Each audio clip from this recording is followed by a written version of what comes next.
ಎಲ್ರಿಗೂ ನಮಸ್ಕಾರ. Topper IAS daily current affairs ಅನಾಲಿಸಿಸ್ಗೆ ಸ್ವಾಗತ. ನಾವಿವತ್ತು ಪ್ರಿಲಿಮ್ಸ್ ಪಾಯಿಂಟ್ ಆಫ್ ವ್ಯೂವಿಂದ ಇಂಪಾರ್ಟೆಂಟ್ ಆರ್ಟಿಕಲ್ನ ಡಿಸ್ಕಸ್ ಮಾಡ್ತಾ ಇದ್ದೀವಿ.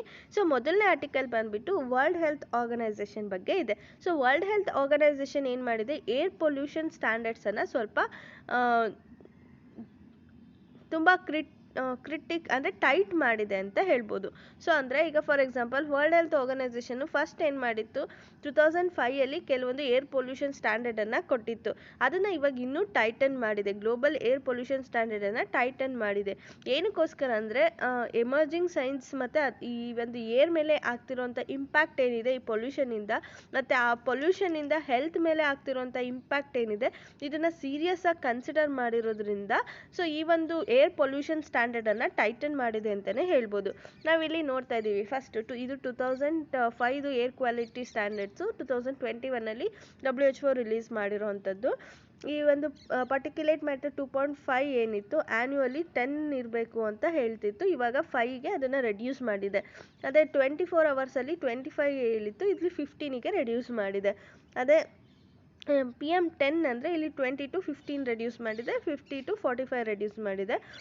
ಇದು ಓಝೋನನ್ನು ಕನ್ಸಿಡರ್ ಮಾಡಿದಾಗ ಇಲ್ಲಿ ಏನೂ ಮೆನ್ಷನ್ ಮಾಡಿಲ್ಲ. ಇಲ್ಲಿ 60 ಹೇಳಿದೆ, ಇಲ್ಲಿ 100 ಇದು ಸೇಮೇ ಇದೆ.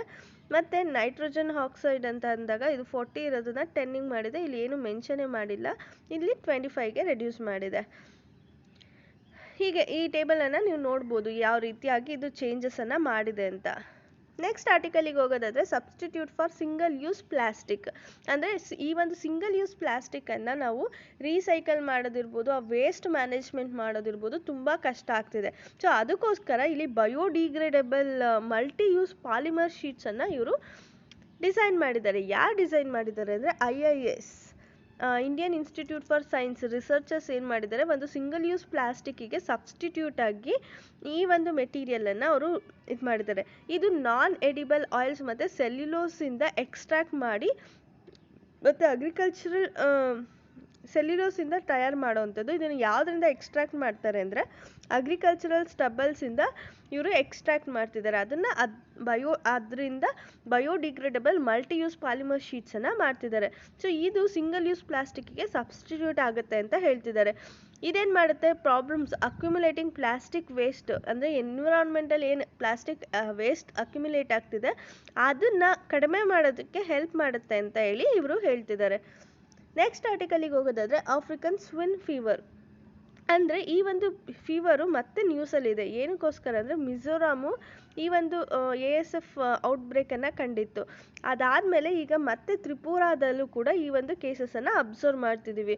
ಸೊ ಹಾಗಾಗಿ ಈ ಒಂದು ಆಫ್ರಿಕನ್ ಸ್ವಿನ್ ಫೀವರು ನ್ಯೂಸಲ್ಲಿದೆ. ಸೊ ಈ ಒಂದು ಔಟ್ಬ್ರೇಕ್ ಏನಿದೆ ಅದು ನಾರ್ತ್ ಈಸ್ಟರ್ನ್ ಸ್ಟೇಟ್ಸಲ್ಲಿ ತುಂಬ ಜಾಸ್ತಿ ಆಗ್ತಿದೆ ಅಂತಲೇ ಹೇಳ್ಬೋದು. ಸೊ ಅಂದರೆ ಈ ಪಿಗ್ ಓನರ್ಸ್ ಏನಿರ್ತಾರೆ ಅವರು ಬೇರೆ ಕಡೆಯಿಂದ ಪಿಗ್ಸನ್ನು ತೊಗೊಂಡು ಬರೋದಿರ್ಬೋದು, ಅಥವಾ ಅದಕ್ಕೆ ಬೇಕಾಗಿರೋಂಥ ಐಟಮ್ಸನ್ನು ಬೇರೆ ಸ್ಟೇಟ್ಸಿಂದ ತರೋದಿರ್ಬೋದು. ಸೊ ಇದನ್ನೆಲ್ಲನೂ ಕೂಡ ಇವರಿಲ್ಲಿ ಅವಾಯ್ಡ್ ಮಾಡಿ ಅಂತ ಹೇಳ್ತಿದ್ದಾರೆ. ಏನಕ್ಕೋಸ್ಕರ ಅಂದರೆ ಈ ಒಂದು ಆಫ್ರಿಕನ್ ಸ್ವಿನ್ ಫೀವರನ್ನು ಅವಾಯ್ಡ್ ಮಾಡೋ ಉದ್ದೇಶದಿಂದ. ಮತ್ತು ಆಫ್ರಿಕನ್ ಸ್ವಿನ್ ಫೀವರ್ ಅಂತಂದರೆ ಅದ್ರ ಬಗ್ಗೆ ಬೇಸಿಕ್ ಪಾಯಿಂಟ್ಸನ್ನು ತಿಳ್ಕೊಳ್ಳೋಣ. ಇದೊಂದು ಹೈಲಿ ಕಂಟಾಜಿಯಸ್ ಅಂದರೆ ಫ್ಯಾಟಲ್ ಅನಿಮಲ್ ಡಿಸೀಸ್ ಅಂತಲೇ ಹೇಳ್ಬೋದು. ಇದು ಡೊಮೆಸ್ಟಿಕ್ ಮತ್ತು ವೈಲ್ಡ್ ಪಿಗ್ಸ್ ಎರಡಕ್ಕೂ ಇನ್ಫೆಕ್ಟ್ ಮಾಡುತ್ತೆ. ಇದರಿಂದ ಏನಾಗುತ್ತೆ, ಅಕ್ಯೂಟ್ ಫಾರ್ಮ್ ಆಫ್ ಹೆಮೋರಾಜಿಕ್ ಫೀವರ್ ಅಂದರೆ ಫೀವರ್ ಬರುತ್ತೆ, ಜಾಸ್ತಿ ಫೀವರ್ ಬರುತ್ತೆ ಈ ಒಂದು ಕಾಯಿಲೆ ಅಟ್ಯಾಕ್ ಆಯಿತು ಅಂದರೆ. ಇದನ್ನು ಫಸ್ಟ್ ಎಲ್ಲಿ ಡಿಟೆಕ್ಟ್ ಮಾಡಿದ್ರು ಅಂದರೆ ಆಫ್ರಿಕಾದಲ್ಲಿ ಡಿಟೆಕ್ಟ್ ಮಾಡಿದ್ರು 1920. ಅದಕ್ಕೋಸ್ಕರ ಆಫ್ರಿಕನ್ ಸ್ವಿನ್ ಫೀವರ್ ಅಂತ ಕರೀತಾರೆ. ಇದ್ರದ್ದು ಮೋರ್ಟಾಲಿಟಿ ರೇಟ್ ಎಷ್ಟಿರುತ್ತೆ ಅಂದರೆ 100% ಇರುತ್ತೆ. ಈ ಕಾಯಿಲೆ ಬಂದು ಪ್ರಾಣಿಗಳೆಲ್ಲನೂ ಸಾಯ್ತವೆ ಅಂತಲೇ ಹೇಳ್ಬೋದು. ಇದಕ್ಕೆ ಯಾವುದೇ ರೀತಿಯಾದಂಥ ಕ್ಯೂರ್ ಇಲ್ಲ. ಇದನ್ನು ಸ್ಪ್ರೆಡ್ ಮಾಡ್ಬೋದು ಅಷ್ಟೇ. ಇದನ್ನು ಸ್ಪ್ರೆಡ್ ಮಾಡೋದನ್ನು ಸ್ಟಾಪ್ ಮಾಡೋದ್ರ ಮೂಲಕ ಮಾತ್ರ ಇದನ್ನು ಕಂಟ್ರೋಲ್ ಮಾಡ್ಬೋದು. ಅದು ಬಿಟ್ಟು ಬೇರೆ ಇನ್ನು ಯಾವುದೇ ರೀತಿಯಾದಂಥ ವೇನೂ ಇಲ್ಲ. ಇದಕ್ಕೆ ವ್ಯಾಕ್ಸಿನ್ಸು ಕೂಡ ಇಲ್ಲ, ಮತ್ತು ನೋ ಅಪ್ರೂವ್ಡ್ ವ್ಯಾಕ್ಸಿನ್ಸ್. ಆ್ಯಂಡ್ ಈ ಅನಿಮಲ್ಸಿಗೆ ಈ ಒಂದು ಇನ್ಫೆಕ್ಷನ್ ಸ್ಪ್ರೆಡ್ ಆಗೋದನ್ನು ಪ್ರಿವೆಂಟ್ ಮಾಡೋದ್ರಿಂದ ಮಾತ್ರ ಅನಿಮಲ್ಸನ್ನು ಪ್ರೊಟೆಕ್ಟ್ ಮಾಡ್ಬೋದು ಅಂತ ಹೇಳ್ತಿದ್ದಾರೆ. ನಾವಿಲ್ಲಿ ನೋಡ್ತಿರೋ ಆಫ್ರಿಕನ್ ಸ್ವಿನ್ ಫೀವರ್ ಕೀ ಫ್ಯಾಕ್ಟ್ಸ್ ಏನಂದರೆ, ಈ ಫಾರ್ ಎಕ್ಸಾಂಪಲ್ ಇದು ಹ್ಯೂಮನ್ಸಿಗೆ ಟ್ರಾನ್ಸ್ಮಿಟ್ ಆಗಲ್ಲ. ಇದನ್ನು ಯಾವುದು ಟ್ರಾನ್ಸ್ಫರ್ ಮಾಡುತ್ತೆ ಅಂದರೆ ಬಯೋಲಾಜಿಕಲ್ ವೆಕ್ಟರ್, ಈಗ ಸಾಫ್ಟ್ ಟಿಕ್ಸು ಈ ಥರದವು ಟ್ರಾನ್ಸ್ಫರನ್ನು ಮಾಡ್ತಾರೆ. ಇದಕ್ಕೆ ವ್ಯಾಕ್ಸಿನ್ಸ್ ಇಲ್ಲ. ಇದು ಕಂಟ್ಯಾಮಿನೇಟ್ ಥಿಂಗ್ಸಿಂದ ಇದು ಸ್ಪ್ರೆಡ್ ಆಗುತ್ತೆ. ಮತ್ತು ಕಿಚನ್ ವೇಸ್ಟು, ಫುಡ್ ರೆಸಿಡ್ಯೂಸು ಇದರಿಂದಲೂ ಕೂಡ ಈ ಒಂದು ಅನಿಮಲಿಗೆ ಇನ್ಫೆಕ್ಟ್ ಆಗುತ್ತೆ. ಮತ್ತು ಈ ಒಂದು ಡೈರೆಕ್ಟ್ ಕಾಂಟ್ಯಾಕ್ಟ್, ಇನ್ಫೆಕ್ಟೆಡ್ ಅನಿಮಲ್ಸ್ ಜೊತೆಗೆ ಡೈರೆಕ್ಟ್ ಕಾಂಟ್ಯಾಕ್ಟನ್ನು ಇಟ್ಕೊಳ್ಳೋದ್ರ ಮೂಲಕ ಬೇರೆಯವಕ್ಕೆ ಸ್ಪ್ರೆಡ್ ಆಗುತ್ತೆ ಇದು. ಮತ್ತು carcasses blood from the infected fish, ಅಂದರೆ ರೆಡ್ ಕಲರ್ ಆಗಿ ಇದು ಕನ್ವರ್ಟ್ ಆಗ್ತವೆ ಅನಿಮಲ್ಗಳು. ನೋಡಿ ಈ ಥರ ಅನಿಮಲ್ ಸ್ಕಿನ್ನು ರೆಡ್ ಕಲರ್ ಆಗಿ ಆಗುತ್ತೆ. ಇದು ಸಿಂಪ್ಟಮ್ಸು. ಐ ಫೀವರ್ ಬರುತ್ತೆ, ಮತ್ತು redness of the skin, vomit ಆಗುತ್ತೆ, ಮತ್ತು ಡಯೇರಿಯಾ ಆಗುತ್ತೆ. ಸೊ ಈ ಎಲ್ಲನೂ ಕೆಲವೊಂದು ಸಿಂಪ್ಟಮ್ಸ್ ಅಂತಲೇ ಹೇಳ್ಬೋದು. ಮತ್ತು ಎಲ್ಲೆಲ್ಲಿ ಈ ಒಂದು ASF ಹಿಟ್ಟಾಗಿದೆ ಅಂದರೆ ನಾರ್ತ್ ಕೊರಿಯಾದಲ್ಲಿ, ಮಂಗೋಲಿಯಾದಲ್ಲಿ, ಚೀನಾದಲ್ಲಿ, ಲಾವೋಸ್ ಮತ್ತು ಕಂಬೋಡಿಯಾದಲ್ಲಿ ಇದು ಜಾಸ್ತಿ ಹಿಟ್ಟಾಗಿದೆ ಅಂತಲೇ ಹೇಳ್ಬೋದು. ಮಾನೋಕ್ಲೋನಲ್ ಆ್ಯಂಟಿಬಾಡಿ ಟ್ರೀಟ್ಮೆಂಟ್. ಏನಿದು ಮಾನೋಕ್ಲೋನಲ್ ಆ್ಯಂಟಿಬಾಡಿ ಟ್ರೀಟ್ಮೆಂಟ್ ಅಂದರೆ ಈ ಏನಕ್ಕೋಸ್ಕರ ಇದು ನ್ಯೂಸಲ್ಲಿದೆ ಅನ್ನೋದನ್ನು ಫಸ್ಟ್ ನೋಡೋಣ. ಯುರೋಪಿಯನ್ ಕಮಿಷನ್ ಏನು ಮಾಡಿದೆ, ಒಂದು ಕಾಂಟ್ರಾಕ್ಟನ್ನು ಸೈನ್ ಮಾಡಿದೆ ಈ ಒಂದು ಮಾನೋಕ್ಲೋನಲ್ ಆ್ಯಂಟಿಬಾಡಿ ಟ್ರೀಟ್ಮೆಂಟನ್ನು ಸಪ್ಲೈ ಪಡ್ಕೊಳ್ಳೋದಕ್ಕೋಸ್ಕರ. 18 ಮೆಂಬರ್ ಸ್ಟೇಟ್ಸು ಈ ಒಂದು ಅಗ್ರಿಮೆಂಟನ್ನು ಸೈನ್ ಮಾಡಿದ್ದಾರೆ. ಸೊ ಇದನ್ನು ಪರ್ಚೇಸ್ ಮಾಡೋದಕ್ಕೋಸ್ಕರ 2,20,000 ಟ್ರೀಟ್ಮೆಂಟ್ಸಿಗೋಸ್ಕರ. ಮಾನೋಕ್ಲೋನಲ್ ಆ್ಯಂಟಿಬಾಡೀಸ್ ಅಂತ ಅಂದರೆ ಇದೊಂದು ಆರ್ಟಿಫಿಷಿಯಲಿ ಕ್ರಿಯೇಟೆಡ್ ಆ್ಯಂಟಿಬಾಡೀಸ್ ಅಂತಲೇ ಹೇಳ್ಬೋದು. ಇದ್ರದ್ದು ಮೇನ್ ಏಮ್ ಏನಂದರೆ ಬಾಡೀಸಲ್ಲಿ ನ್ಯಾಚುರಲ್ ಇಮ್ಯೂನ್ ಸಿಸ್ಟಮನ್ನು ಇಂಪ್ರೂವ್ ಮಾಡೋದು ಈ ಒಂದು ಆರ್ಟಿಫಿಷಿಯಲಿ ಕ್ರಿಯೇಟೆಡ್ ಆ್ಯಂಟಿಬಾಡೀಸ್ದು ಏಮ್ ಅಂತಲೇ ಹೇಳ್ಬೋದು, ಉದ್ದೇಶ ಅಥವಾ ಆಬ್ಜೆಕ್ಟಿವ್ ಅಂತ ಹೇಳ್ಬೋದು. ಇದ್ರದ್ದು ಟಾರ್ಗೆಟ್ ಸ್ಪೆಸಿಫಿಕ್ ಆ್ಯಂಟಿಜನ್ನ ಫೈಂಡ್ ಔಟ್ ಮಾಡ್ತಾರೆ. ಈ ಒಂದು ಪ್ರೋಟೀನ್ ಏನಿರುತ್ತೆ ಪ್ಯಾಥೋಜನಿಂದ ಅದು ಏನು ಮಾಡುತ್ತೆ, ಇಮ್ಯೂನ್ ರೆಸ್ಪಾನ್ಸನ್ನು ಮಾಡುತ್ತೆ. ಈಗ ಫಾರ್ ಎಕ್ಸಾಂಪಲ್ ಒಂದು ಆ್ಯಂಟಿಜನ್ ಬಂತಂದಾಗ ಆ ಒಂದು ಪ್ರೋಟೀನಲ್ಲಿರೋಂಥ ಪ್ಯಾಥೋಜನ್ನು ಈ ಒಂದು ಇಮ್ಯೂನ್ ರೆಸ್ಪಾನ್ಸನ್ನು ಮಾಡೋದಕ್ಕೆ ಸ್ಟಾರ್ಟ್ ಮಾಡುತ್ತೆ. ಸೊ ಅವಾಗ ಏನಾಗುತ್ತೆ, ಇಮ್ಯುನಿಟಿ ಸಿಸ್ಟಮು ಆಟೋಮೆಟಿಕ್ಕಾಗಿ ಡೆವಲಪ್ ಆಗ್ತಾ ಹೋಗುತ್ತೆ. ಮಾನೋಕ್ಲೋನಲ್ ಆ್ಯಂಟಿಬಾಡೀಸ್ನ ಯಾವ ರೀತಿ ಕ್ರಿಯೇಟ್ ಮಾಡ್ತಾರೆ ಅಂದರೆ ಲ್ಯಾಬಲ್ಲಿ ಕ್ರಿಯೇಟ್ ಮಾಡ್ತಾರೆ. ಈ ಒಂದು ಬ್ಲಡ್ ಸೆಲ್ಸನ್ನು, ವೈಟ್ ಬ್ಲಡ್ ಸೆಲ್ಸನ್ನು ಪರ್ಟಿಕ್ಯುಲರ್ ಆ್ಯಂಟಿಜನ್ನಿಗೆ ಎಕ್ಸ್ಪೋಸ್ ಮಾಡೋದ್ರ ಮೂಲಕ ಈ ಒಂದು ಮಾನೋಕ್ಲೋನಲ್ ಆ್ಯಂಟಿಬಾಡೀಸ್ನ ಕ್ರಿಯೇಟ್ ಮಾಡ್ತಾರೆ.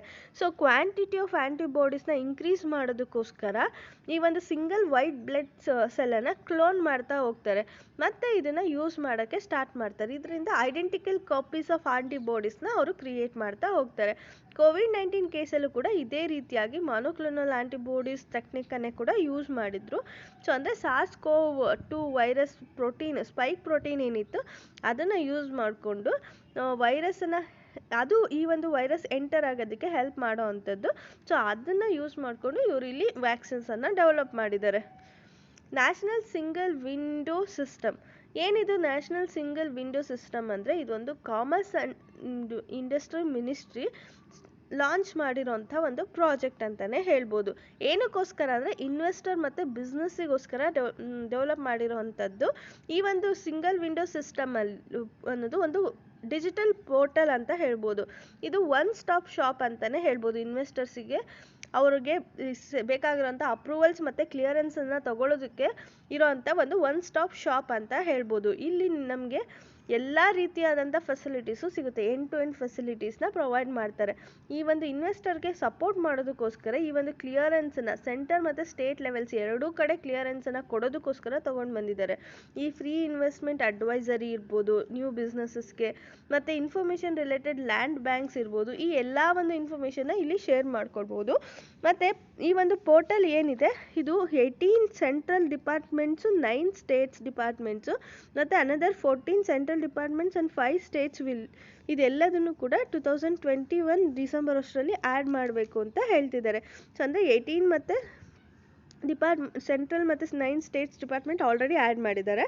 ಡಿಸೆಂಬರ್ 2021 ಅಷ್ಟರಲ್ಲಿ 14 ಮತ್ತು ಸೆಂಟ್ರಲ್ಲು 5 ಸ್ಟೇಟ್ಸ್ನ ಮತ್ತೆ ಇಲ್ಲಿ ಆ್ಯಡ್ ಮಾಡ್ತಾರೆ ಅಂತ ಹೇಳ್ತಿದ್ದಾರೆ.